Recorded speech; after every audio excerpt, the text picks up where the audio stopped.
Hello friends, कैसे हो? जी के 2020 यूट्यूब चैनल की एनसीईआरटी वीडियो सीरीज में आप सभी दोस्तों का हार्दिक स्वागत है। आज का सब्जेक्ट है हिस्ट्री और हिस्ट्री में एक ऐसे एवरग्रीन टॉपिक की हम आज चर्चा करने वाले हैं जो अक्सर एग्जामिनेशन में हाईलाइट होता है। एनसीईआरटी टेक्स्ट बुक का एक महत्वपूर्ण हिस्ट्री का टॉपिक जिसका नाम है जैन धर्म और जैन धर्म से संबंधित प्रीवियस एग्जामिनेशन में 20 से ज्यादा क्वेश्चन पूछे गए हैं। तो आज हम जैन धर्म के बारे में A to Z इंफॉर्मेशन प्राप्त करेंगे और प्रीवियस एग्जामिनेशंस में पूछे गए क्वेश्चन की भी हम चर्चा करने वाले हैं। बहुत ही मजेदार तरीके से फिल्माया गया यह वीडियो आप लास्ट तक देखें। लास्ट में कमेंट सेक्शन में जरूर बताना कि आपको यह वीडियो कैसा लगा। और मैं दावे के साथ कह सकता हूं कि यदि आपने यह वीडियो पूरा देख लिया है और एग्जामिनेशन में जैन धर्म से जुड़ा हुआ कोई भी क्वेश्चन पूछ लिया जाए तो आपका आंसर गलत नहीं होगा। चलिए बिना वक्त गंवाए स्टार्ट करते हैं। तो मेरा जो पढ़ाने का तरीका है पहले वो मैं आपको समझा दूं। पहले तो कुछ इंफॉर्मेशन आपकी स्क्रीन पर आएंगी, वो मैं पढ़ूंगा और यह इंफॉर्मेशन से रिलेटेड कुछ क्वेश्चन भी आपकी स्क्रीन पर आएंगे और आपको गैस करना है कि इस क्वेश्चन का आंसर क्या होगा। चलिए स्टार्ट करें।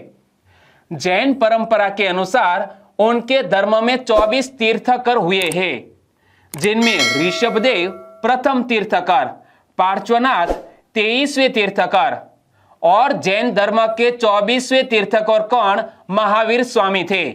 और जैन धर्म के 23वें तीर्थकर पार्श्वनाथ का जन्म कहां पर? काशी में हुआ था। और पार्श्वनाथ का प्रतीक चिन्ह क्या है? सर्प। और आदिनाथ का प्रतीक चिन्ह क्या है? वृषभ। दोस्तों यह इंफॉर्मेशन से जुड़े हुए तकरीबन 5 से ज्यादा क्वेश्चन प्रीवियस एग्जामिनेशन में पूछे गए हैं और इसीलिए एक बार फिर से यह इंफॉर्मेशन हम पढ़ लेते हैं। चलिए मेरे साथ साथ पढ़िए। जैन परंपरा के अनुसार उनके धर्म में 24 तीर्थकर हुए हैं, जिनमें ऋषभदेव प्रथम तीर्थकर, पार्श्वनाथ 23वें तीर्थकर, महावीर स्वामी 24वें तीर्थकर थे। और जैन धर्म के 23वें तीर्थकर कौन? पार्श्वनाथ का जन्म काशी में हुआ था और पार्श्वनाथ का प्रतीक क्या? सर्प था। और आदिनाथ का प्रतीक क्या था? ऋषभ था। ओके। और पार्श्वनाथ के पूर्व के तीर्थकरों की ऐतिहासिक संदिग्ध है। हालांकि ऋषभदेव और अरिष्टनेमि का उल्लेख ऋग्वेद में है। यहां से भी क्वेश्चन पूछा गया है कि जैन धर्म के किस तीर्थकर का उल्लेख ऋग्वेद में किया गया है? ऋषभदेव और अरिष्टनेमि का। ओके, चलिए इस क्वेश्चन का आंसर बताइए। और यहां पर आप देख सकते हैं कौन सी एग्जामिनेशन में पूछा गया यह क्वेश्चन। तो उत्तर प्रदेश की पब्लिक सर्विस कमीशन की प्रीलिम एग्जामिनेशन में पूछा गया क्वेश्चन, तीर्थकर शब्द निम्न में से किस धर्म से संबंधित है? सिंपल सा क्वेश्चन है। यहां पर क्या लिखा है? जैन धर्म के 24 तीर्थकर, यानी कि तीर्थकर शब्द किस धर्म से संबंधित है? जैन धर्म से संबंधित है। ऐसा सिंपल सा क्वेश्चन भी पूछा गया था। सही आंसर है ऑप्शन सी। जैन धर्म के प्रथम तीर्थकर कौन थे? मैंने आपको हाल ही में बताया। मेरे साथ आपने भी 2 बार इंफॉर्मेशन पढ़े, तो बताइए जैन धर्म के प्रथम तीर्थकर कौन थे? जैन धर्म के प्रथम तीर्थकर कौन थे? ऋषभदेव। और छत्तीसगढ़ के एक एग्जामिनेशन में यह पूछा गया क्वेश्चन, छत्तीसगढ़ प्रीलिम छत्तीसगढ़, दोस्तों छत्तीसगढ़ की सीपीएससी यानी कि जिस तरह क्लास 1-2 की एग्जामिनेशन होती है गुजरात पब्लिक सर्विस कमीशन, तो इसी तरह छत्तीसगढ़ की पब्लिक सर्विस कमीशन की प्रीलिम एग्जामिनेशन में यह पूछा गया क्वेश्चन, जैन धर्म के प्रथम तीर्थकर कौन थे? ऋषभदेव थे। जैन धर्म के संस्थापक कौन है? ऐसा क्वेश्चन पूछ लिया जाए तो भी आंसर आएगा ऋषभदेव, क्योंकि जैन धर्म के प्रथम तीर्थकर है ऋषभदेव और ऋषभदेव इसीलिए जैन धर्म के संस्थापक माने जाते हैं। यह भी उत्तर प्रदेश की पब्लिक सर्विस कमीशन की मेंस एग्जामिनेशन में पूछा गया क्वेश्चन। और बार बार मैं यह इंफॉर्मेशन नहीं पढ़ूंगा, आपको पता चल जाएगा कि कौन सी एग्जामिनेशन में यह क्वेश्चन पूछा गया था। ओके, आदिनाथ का प्रतीक चिन्ह क्या था? इमेज आप देख सकते हैं। भगवान आदिनाथ का प्रतीक चिन्ह क्या था? दोस्तों जैन तीर्थकर थे, प्रत्येक जैन तीर्थकर का एक प्रतीक चिन्ह भी था। तो यहां जिक्र किया गया है आदिनाथ का। आदिनाथ का प्रतीक चिन्ह क्या था? आदिनाथ का प्रतीक चिन्ह ऋषभ था। क्या? ऋषभ था। और यदि आपको पता है कि कलश, अश्व और सर्प यह प्रतीक किस जैन तीर्थकर के थे, आपको याद है तो नीचे कमेंट सेक्शन में जरूर बताना। आगे बात करें तो पार्श्वनाथ का प्रतीक चिन्ह क्या था? इमेज में आप देख सकते हैं भगवान पार्श्वनाथ का प्रतीक चिन्ह क्या था। तो यहां पर दोस्तों आप पढ़ सकते हैं आधा र लिखा हुआ है और यहां पर भी इसी तरह का सिंबल है, यानी कि पार्श्वनाथ का प्रतीक क्या था? सर्प भगवान पार्श्वनाथ का प्रतीक चिन्ह था। तो एक बार फिर से याद कर ले, आदिनाथ का प्रतीक चिन्ह क्या था? ऋषभ। और पार्श्वनाथ का प्रतीक चिन्ह क्या है? सर्प है। ओके। और जैन तीर्थकर पार्श्वनाथ किस स्थान से संबंधित थे? जहां पर जैन तीर्थकर पार्श्वनाथ का जन्म हुआ है, इसी स्थान को हम याद करते हैं। तो जैन तीर्थकर पार्श्वनाथ किस स्थान से संबंधित थे? वो किस स्थान से? वाराणसी से संबंधित थे। कहां से? वाराणसी से। निम्न में से किस जैन तीर्थकर का उल्लेख ऋग्वेद में है? तो इंफॉर्मेशन में मैंने आपको बताया, निम्न में से किस जैन तीर्थकर का उल्लेख ऋग्वेद में किया गया है? तो ऋषभदेव और अरिष्टनेमि, यह दोनों का जिक्र ऋग्वेद में किया गया है। तो हमारा सही आंसर बन जाता है ए और बी, दोनों का जिक्र ऋग्वेद में किया गया है। किसका? ऋषभदेव और अरिष्टनेमि का। जैन तीर्थकर के क्रम में अंतिम कौन थे? यानी कि यहां पर क्या लिखा है? जैन धर्म के 24 तीर्थकरों का परिचय, यानी कि जैन धर्म के अंतिम तीर्थकर कौन थे? जैन धर्म में कुल 24 तीर्थकर हुए, इनमें से जैन धर्म के अंतिम तीर्थकर कौन थे? ऐसा ही यहां क्वेश्चन है, जैन तीर्थकर के क्रम में अंतिम कौन है? अंतिम है महावीर स्वामी। कौन? महावीर। और यह भी दोस्तों एक एग्जामिनेशन में पूछा गया क्वेश्चन है। जैन धर्म के 23वें तीर्थकर का जन्म कहां हुआ था? पहले तो यह याद कर लीजिए कि जैन धर्म के 23वें तीर्थकर कौन थे। आपको याद है तो नीचे कमेंट सेक्शन में जरूर बताना। जैन धर्म के 23वें तीर्थकर का जन्म कहां हुआ था? काशी में हुआ था। कहां पर? काशी में हुआ था। आगे बात करें दोस्तों, वाकई में आपको मजा आ रहा है और मैं इंफॉर्मेशन पढ़ता हूं, इसी इंफॉर्मेशन के आधार पर कुछ क्वेश्चन आपकी स्क्रीन पर आता है। तो आपको भी जो भी इंफॉर्मेशन याद है, इनको बेस बनाते हुए क्वेश्चन का आंसर भी आपको पता चल गया होता। ओके, पता चल जाता है। तो मैं दोस्तों इसी पैटर्न के वीडियो बनाता हूं। यदि वीडियो में आपको वाकई में मजा आ रहा है तो इस वीडियो को लाइक करें और आपके दोस्तों को इस वीडियो की लिंक शेयर करना मत भूलिएगा। आगे बढ़ते हैं। वर्धमान महावीर का जन्म ईसा पूर्व 540 में वैशाली के कुंड ग्राम में हुआ। दोस्तों यहां से बहुत से क्वेश्चन पूछे गए हैं एग्जामिनेशन में, 2 से 3 क्वेश्चन पूछे गए हैं।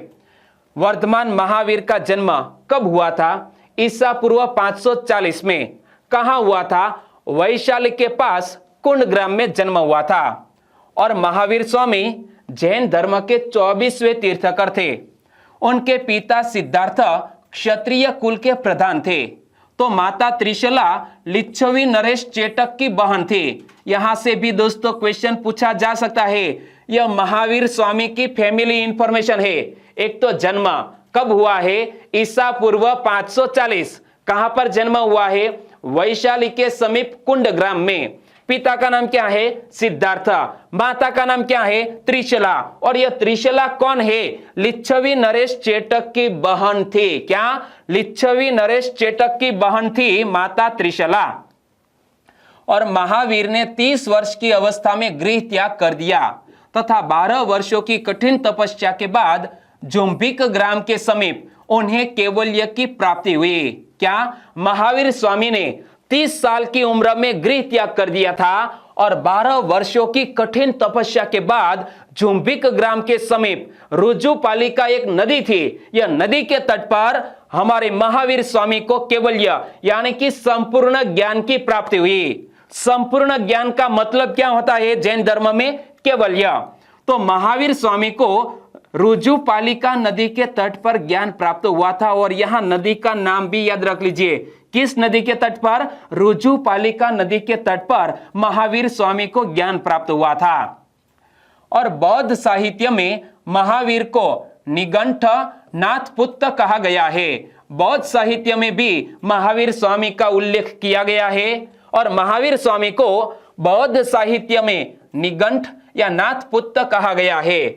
और ज्ञान प्राप्ति के बाद महावीर केवलिन, जिन यानी कि विजेता और ह यानी कि योग्य, निर्ग्रंथ यानी कि बंधन रहित कहलाए।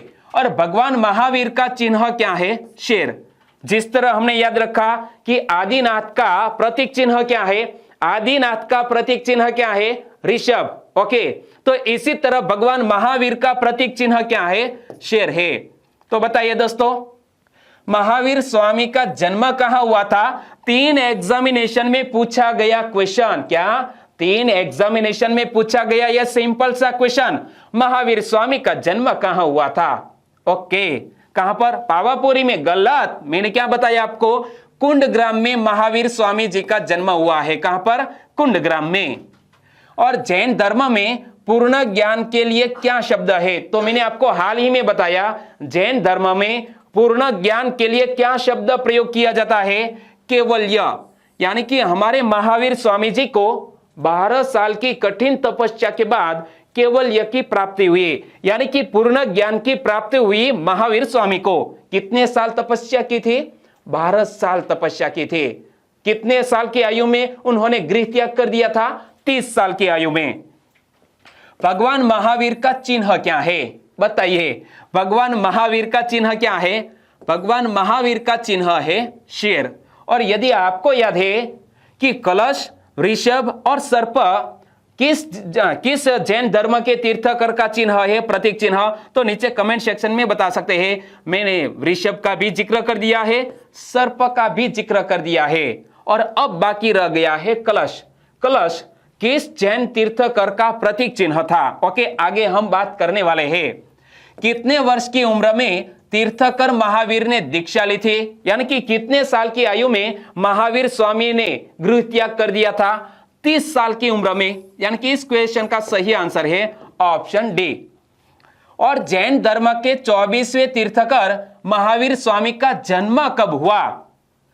जैन धर्म के 24वें तीर्थकर महावीर स्वामी का जन्म कब हुआ? ईसा पूर्व 540 वर्ष। यानी कि इस क्वेश्चन का भी सही आंसर है ऑप्शन डी, ईसा पूर्व 540 वर्ष। तो बताइए, महावीर स्वामी को, और यहां रिक्त स्थान दिया गया है, यानी कि किस नदी के तट पर ज्ञान प्राप्त हुआ? महावीर स्वामी जी को किस नदी के तट पर ज्ञान प्राप्त हुआ? आपने नदी का नाम याद रख लिया है? चलिए मुझे लिखवाइए, क्या नाम है नदी का?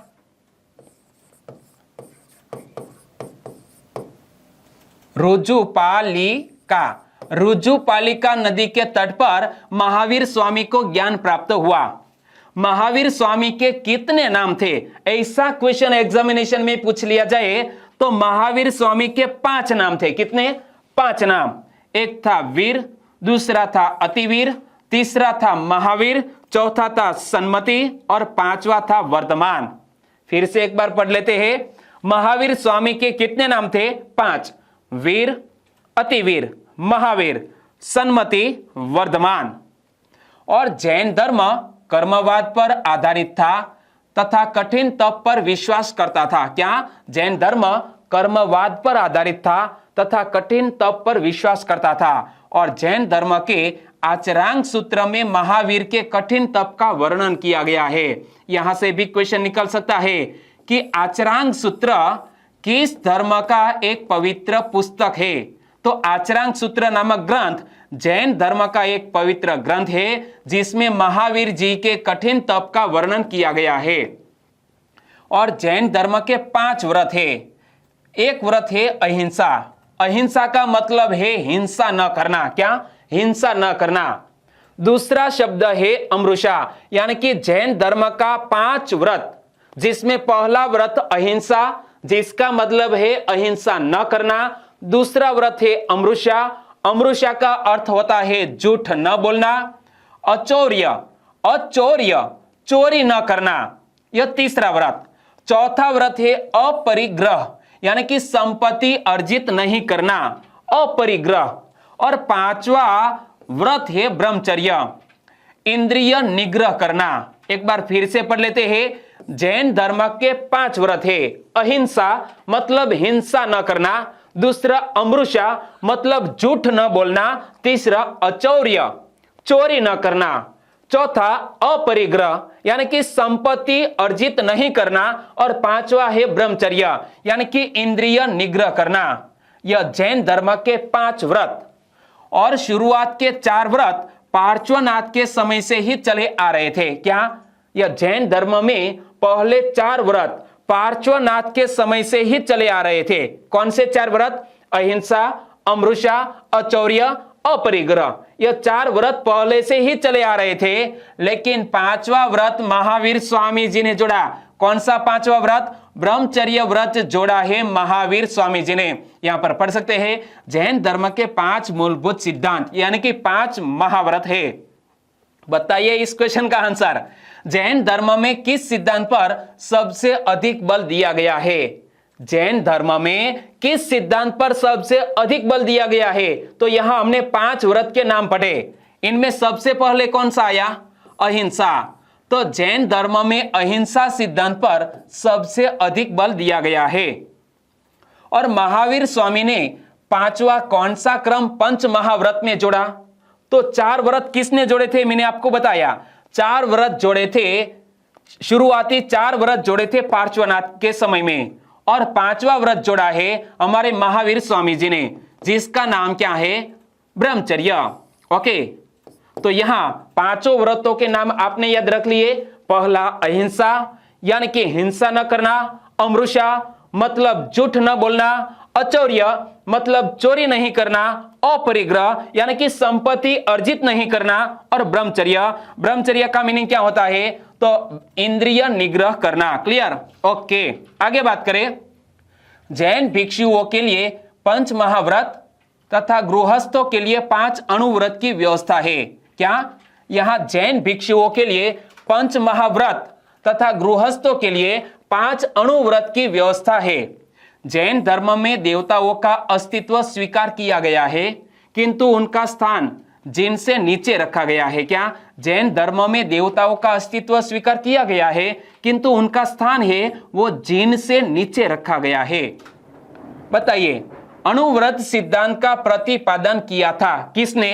किस धर्म ने अणुव्रत सिद्धांत का प्रतिपादन किया था? तो मैंने आपको हाल ही में बताया कि जो गृहस्थ है, गृहस्थों के लिए 5 अणुव्रत की व्यवस्था है। किस धर्म में? जैन धर्म में। तो यहां आंसर बन जाता है जैन धर्म अणुव्रत सिद्धांतों का प्रतिपादन करता है। यह भी एग्जामिनेशन में पूछा गया क्वेश्चन। और जैन धर्म का आधारभूत बिंदु है क्या? जैन धर्म का आधारभूत बिंदु क्या है? अहिंसा जैन धर्म का आधारभूत बिंदु है। यह भी Uttar Pradesh public service commission की प्रीलिम एग्जामिनेशन में पूछा गया क्वेश्चन। इस वीडियो में हम आगे बात करें, उनसे पहले एक छोटी सी बात करना चाहता हूं कि हमने इस वीडियो में एनसीईआरटी की टेक्स्ट बुक को सोर्स के रूप में यूज किया है, साथ साथ प्रीवियस एग्जामिनेशन में पूछे गए क्वेश्चन को भी इस कंटेंट के साथ जोड़ा है, यानी कि एक संपूर्ण पैकेज देने का प्रयास किया है। और वीडियो देखने में वाकई में मजा आ रहा है, तो एक छोटी सी उम्मीद रखता हूं, इस वीडियो को लाइक करें और आपके दोस्तों को इस वीडियो की लिंक शेयर करें। और पिछले कुछ दिनों से अच्छे रिस्पॉन्स आपकी तरफ से मिल रहे हैं, उनके बदले में एक प्यार भरा सैल्यूट। आगे बात करें तो महावीर के अनुसार पूर्व जन्म में अर्जित पुण्य या पाप के अनुसार ही किसी का जन्म उच्च या निम्न कुल में होता है। क्या? महावीर स्वामी जी के अनुसार पूर्व जन्म में अर्जित पुण्य या पाप के अनुसार ही किसी भी व्यक्ति का जन्म उच्च या निम्न कुल में होता है। साथ ही उनके अनुसार शुद्ध व अच्छे आचरण वाले निम्न जाति के लोग भी मोक्ष पा सकते हैं। और जैन धर्म में मुख्यतः सांसारिक बंधनों से छुटकारा पाने के उपाय बताए गए हैं, जो सम्यक ज्ञान, सम्यक ध्यान और सम्यक आचरण से प्राप्त किया जा सकता है। इसे ही जैन त्रिरत्न कहा गया है। किसे? सम्यक ज्ञान, सम्यक ध्यान और सम्यक आचरण को ही जैन त्रिरत्न कहा गया है। बताइए इस क्वेश्चन का आंसर। त्रिरत्न सिद्धांत सम्यक धारण, सम्यक चरित्र एवं सम्यक ज्ञान। जिस धर्म की महिमा है वह धर्म का नाम क्या है? यहां पर भी पढ़ सकते हैं। त्रिरत्न सिद्धांत, सम्यक धारण, सम्यक चरित्र और सम्यक ज्ञान, यह किस धर्म की महिमा है? जैन धर्म की महिमा है। ओके, आगे बात करें तो जैन धर्म में युद्ध व कृषि दोनों वर्जित है, क्योंकि इससे हिंसा होती है। जैन धर्म के लोग मानते हैं कि युद्ध एवं कृषि दोनों से हिंसा होती है, यानी कि जैन धर्म में युद्ध एवं कृषि दोनों वर्जित है। हालांकि जैन धर्म में वर्ण व्यवस्था की उतनी कठोर निंदा नहीं है जितनी बौद्ध धर्म में है। और जैन धर्म पुनर्जन्म में विश्वास करता है। क्या? जैन धर्म पुनर्जन्म में विश्वास करता है और उनके अनुसार पूर्व जन्म के कर्म के अनुसार ही किसी का जन्म उच्च या निम्न कुल में होता है, जो मैंने आपको हाल ही में बताया। यह इंफॉर्मेशन के आधार पर एक अच्छा क्वेश्चन मैंने क्रिएट किया है। तो बताइए, जैन धर्म के संदर्भ में कौन सा कथन सही है? दो सेंटेंस दिए गए हैं, दोनों को ध्यान से पढ़ते हैं। जैन धर्म पुनर्जन्म में विश्वास नहीं करता है, गलत, क्योंकि मैंने आपको हाल ही में बताया जैन धर्म पुनर्जन्म में विश्वास करता है। तो पहला सेंटेंस गलत। जैन धर्म में युद्ध व कृषि दोनों वर्जित है, बिल्कुल सही। जैन धर्म में युद्ध व कृषि दोनों वर्जित है और जैन धर्म पुनर्जन्म में विश्वास करता है, और यहां पर लिखा गया है विश्वास नहीं करता है। पहला सेंटेंस गलत, दूसरा सेंटेंस सही। तो यहां हमें पूछा गया है कौन सा कथन सही है? केवल 2 नंबर का सेंटेंस सही। हमारा आंसर बन जाता है ऑप्शन बी। जैन धर्म के अनुसार सृष्टि शाश्वत है तथा यह 6 तत्वों जीव, धर्म, अधर्म, आकाश, काल तथा पुद्गल यानी कि सांसारिक कार्य से मिलकर बनी है। क्या? जैन धर्म के अनुसार सृष्टि शाश्वत है तथा यह 6 तत्वों जीव, धर्म, अधर्म, आकाश, काल तथा पुद्गल यानी कि सांसारिक कार्य से मिलकर बनी है। और जैन धर्म अनिश्वरवादी है तथा इसका विश्वास है कि यह संसार त्याज्य है। क्या? जैन धर्म अनिश्वरवादी है और जैन धर्म का विश्वास है कि यह संसार त्याज्य है। इस हिसाब से इसे निवृत्ति मूलक धर्म कहा जाता है। किसे? जैन धर्म को निवृत्ति मूलक धर्म भी कहा जाता है। जैन धर्म में मोक्ष से संबंधित आश्रव, संवर, निर्जरा जैसी शब्दावलियां मिलती है। तो यहां आश्रव का मीनिंग क्या होता है? जैन धर्म में जीव का कर्म की ओर आकर्षण। संवर का मीनिंग क्या होता है? जीव का कर्म से मोहभंग। और निर्जरा का अर्थ क्या होता है? विद्यमान कर्म का क्षय हो जाना। यानी कि जैन धर्म में मोक्ष से संबंधित आश्रव, संवर तथा निर्जरा शब्दावलियां मिलती है। निर्जरा के अंतर्गत ही संथारा या सल्लेखना पद्धति आती है। क्या? यह निर्जरा के अंतर्गत ही संथारा और सल्लेखना पद्धति आती है। और स्यादवाद या सप्तभंगनीय जैन धर्म का महत्वपूर्ण दर्शन है। क्या? यह स्यादवाद या सप्तभंगनीय ही जैन धर्म का महत्वपूर्ण दर्शन है, जो ज्ञान की सापेक्षिकता की बात करता है। क्या? यह स्यादवाद ज्ञान की सापेक्षिकता की बात करता है। तो बताइए इस क्वेश्चन का आंसर। स्यादवाद किस धर्म का सिद्धांत है? ऐसा क्वेश्चन उत्तराखंड की पब्लिक सर्विस कमीशन की एग्जामिनेशन में पूछा गया था। स्यादवाद किस धर्म का सिद्धांत है? स्यादवाद जैन धर्म का सिद्धांत है। और यही क्वेश्चन ऐसा भी बन सकता है, जैन दर्शन के सप्तभंगी ज्ञान को क्या कहा जाता है? जैन दर्शन के सप्तभंगी ज्ञान को क्या कहा जाता है? स्यादवाद कहा जाता है। क्या कहा जाता है? स्यादवाद। कालांतर में जैन धर्म 2 संप्रदायों में बट गया। एक संप्रदाय का नाम श्वेतांबर और दूसरे संप्रदाय का नाम दिगंबर। श्वेतांबर यानी कि सफेद वस्त्र धारण करने वाला संप्रदाय श्वेतांबर कहलाया और नग्न रहने वाला संप्रदाय दिगंबर कहलाया। लेकिन यह जैन धर्म 2 संप्रदायों में क्यों बट गया, इसके पीछे का रीजन क्या है वो भी मैं आपको बता दूं। एक परंपरा के अनुसार महावीर के निर्माण के 200 वर्षों बाद मगध में भारी अकाल पड़ा। क्या? महावीर के निर्माण के 200 साल बाद मगध में भारी अकाल पड़ा और फिर प्राण बचाने हेतु बहुत से जैन बाहुभद्र के नेतृत्व में दक्षिण चले गए। किसके?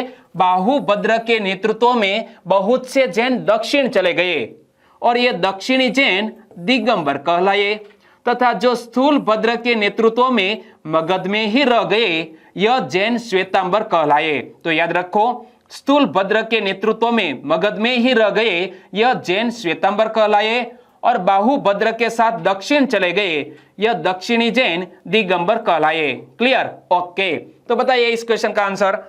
जैन संप्रदाय में प्रथम विभाजन के समय श्वेतांबर संप्रदाय के संस्थापक कौन थे? तो मैंने आपको हाल ही में बताया, श्वेतांबर संप्रदाय के संस्थापक कौन? स्थूलभद्र। और यहां मैंने क्या पढ़ा? स्थूलभद्र के नेतृत्व में मगध में ही रह गए यह जैन क्या कहलाए? श्वेतांबर कहलाए। यानी कि इस क्वेश्चन का सही आंसर है श्वेतांबर को किसके साथ जोड़ना है? स्थूलभद्र के साथ। और यह भी एग्जामिनेशन में पूछा गया क्वेश्चन। श्वेतांबर परंपरा के अनुसार 19वें तीर्थकर मल्लिनाथ स्त्री है। क्या? श्वेतांबर परंपरा के अनुसार 19वें तीर्थकर मल्लिनाथ स्त्री है, जबकि दिगंबर इन्हें पुरुष मानते हैं। तो दोस्तों याद रख लो, मल्लिनाथ श्वेतांबर परंपरा के अनुसार एक स्त्री है, जबकि दिगंबर इन्हें पुरुष मानते हैं। और मल्लिनाथ का प्रतीक चिन्ह क्या था? कलश था। यद्यपि जैन धर्म आरंभ में मूर्ति पूजक नहीं था, किंतु बाद में लोग महावीर और अन्य तीर्थकरों की पूजा करने लगे। यहां से दोस्तों दो क्वेश्चन क्रिएट होने वाले हैं, एक बार फिर से पढ़ लेते हैं। श्वेतांबर परंपरा के अनुसार 19वें तीर्थकर मल्लिनाथ स्त्री थे, जबकि दिगंबर इन्हें पुरुष मानते थे। मल्लिनाथ का प्रतीक चिन्ह क्या था? कलश। यद्यपि जैन धर्म आरंभ में मूर्ति पूजक नहीं था, किंतु बाद में लोग महावीर और अन्य तीर्थकरों की पूजा करने लगे। बताइए इस क्वेश्चन का आंसर। मल्लिनाथ का प्रतीक चिन्ह क्या था? मल्लिनाथ का प्रतीक चिन्ह क्या था? मैंने आपको हाल ही में बताया, क्या था? कलश। और अश्व किस जैन तीर्थकर का प्रतीक चिन्ह था? आपको पता है तो नीचे कमेंट सेक्शन में बताइए, आगे मैं आपको बताने वाला हूं। प्रथम जैन संगीति पाटलिपुत्र में स्थूलभद्र की अध्यक्षता में संपन्न हुई। दोस्तों याद रखो, प्रथम जैन संगीति पाटलिपुत्र में स्थूलभद्र की अध्यक्षता में संपन्न हुई, और द्वितीय जैन संगीति गुजरात के वल्लभी नामक स्थान पर देवर्धि क्षमा श्रवण की अध्यक्षता में संपादित हुई। और इसी सम्मेलन में प्राकृतिक भाषा में जैन ग्रंथों का संकलन हुआ। यहां से क्वेश्चन बन सकता है कि प्रथम जैन संगीति पाटलिपुत्र में किसकी अध्यक्षता में आयोजित हुई? स्थूलभद्र की अध्यक्षता में। द्वितीय जैन संगीति किस राज्य में आयोजित हुई? गुजरात राज्य में। गुजरात में कहां पर? वल्लभी नामक स्थान पर। और दोस्तों मैं जहां पर रहता हूं वहां से तकरीबन 70 किलोमीटर की दूरी पर है यह वल्लभी नामक स्थान। यहां पर द्वितीय जैन संगीति आयोजित हुई थी। किसकी अध्यक्षता में? देवर्धि क्षमा श्रवण की अध्यक्षता में संपादित हुई। और इसी सम्मेलन में प्राकृतिक भाषा में जैन ग्रंथों का संकलन हुआ। बताइए इस क्वेश्चन का आंसर। जैन धर्म का प्रथम अधिवेशन कहां हुआ था? पाटलिपुत्र में। किसकी अध्यक्षता में? स्थूलभद्र की अध्यक्षता में। और किस जैन सभा में अंतिम रूप में श्वेतांबर आगम का संपादन हुआ? तो पाटलिपुत्र में। दोस्तों यह क्वेश्चन भी एग्जामिनेशन में पूछा गया था। और जैन धर्म का प्राचीनतम साहित्य पूर्व कहलाता है। क्या? जैन धर्म का प्राचीनतम साहित्य क्या कहलाता है? पूर्व कहलाता है, जिसकी संख्या कितनी है? 14। और कालांतर में इसका संकलन आगम के रूप में हुआ, जिसकी संख्या कितनी हो गई? 46। तो याद रखो, जैन धर्म का प्राचीनतम साहित्य पूर्व कहलाता है, जिसकी संख्या 14 थी। कालांतर में इसका संकलन आगम के रूप में हुआ, जिसकी संख्या 46 थी। कौन सबसे पूर्णकालिक जैन ग्रंथ कहलाता है? ऐसा भी एक क्वेश्चन एग्जामिनेशन में पूछा गया था। कौन सबसे पूर्वकालिक जैन ग्रंथ कहलाता है? कौन? 14 पूर्व। यह सबसे पूर्वकालिक जैन ग्रंथ कहलाता है, यहां जो मैंने आपको हाल ही में बताया। और कौन जैन धर्म के अनंत चतुष्टय में सम्मिलित नहीं किया गया है? तो अनंत शांति को यह जैन धर्म के अनंत चतुष्टय में सम्मिलित नहीं किया गया है। आगे बात करें, प्रमुख जैन ग्रंथों में हेमचंद्र रचित परिशिष्ट पर्व तथा त्रिषष्टि शलाकाचरित और हरिभद्र सूर्य रचित अनेकांत विजय इत्यादि है। तो जैन ग्रंथों में हेमचंद्र द्वारा एक ग्रंथ लिखा गया है जिसका नाम है परिशिष्ट पर्व, और दूसरे ग्रंथ का नाम है त्रिषष्टि शलाकाचरित। और हरिभद्र सूर्य ने भी जैन धर्म में एक ग्रंथ लिखा है जिसका नाम है अनेकांत विजय। और जैन धर्म को अनेक शासकों का संरक्षण प्राप्त था, जिनमें चंद्रगुप्त मौर्य, महापद्मानंद, अमोघ वर्ष तथा खारवेल इत्यादि महत्वपूर्ण शासक थे जिन्होंने जैन धर्म की रक्षा की थी। किसने? चंद्रगुप्त मौर्य, महापद्मानंद, अमोघ वर्ष और खारवेल ने यह जैन धर्म की रक्षा की थी। गंग शासकों के अधीन एक सामंत चामुंड राय ने कर्नाटक के श्रवणबेलगोला में गोमतेश्वर की प्रतिमा बनवाई है। तो यह भी याद रख लो, गंग शासकों के अधीन एक सामंत जिसका नाम है चामुंड राय ने कर्नाटक के श्रवणबेलगोला में गोमतेश्वर की प्रतिमा बनवाई। और ईसा पूर्व 468 में महावीर का निर्वाण राजगीर के समीप पावापुरी में हुआ। तो यहां से दोस्तों याद रख लो, लास्ट क्वेश्चन बन सकता है कि महावीर स्वामी जी का निर्वाण कहां पर हुआ? राजगीर के समीप पावापुरी में। निर्वाण कब हुआ? ईसा पूर्व 468 में। बताइए इस क्वेश्चन का आंसर। महावीर जैन की मृत्यु किस नगर में हुई? यानी कि महावीर जैन यानी कि महावीर स्वामी जी का मृत्यु जिसे हम निर्वाण कह सकते हैं, कहां पर हुआ? तो कहां पर हुआ? पावापुरी में हुआ। मैंने आपको हाल ही में बताया कि ईसा पूर्व 468 में महावीर का निर्वाण राजगीर के समीप कहां पर? पावापुरी में हुआ। तो यहां हम जैन धर्म से रिलेटेड यह वीडियो को खत्म करते हैं। वाकई में आपको अच्छा लगा है, हेल्पफुल लगा है, तो आपके दोस्तों को फेसबुक, व्हाट्सएप या टेलीग्राम के जरिए इस वीडियो की लिंक शेयर करना मत भूलिएगा। बस ऐसे ही एक इंटरेस्टिंग टॉपिक बौद्ध धर्म को लेकर हम आने वाले हैं। यह वीडियो भी आप देखना मत भूलिएगा। फिर मिलेंगे बौद्ध धर्म के साथ। तब तक के लिए टेक केयर एंड जय हिंद।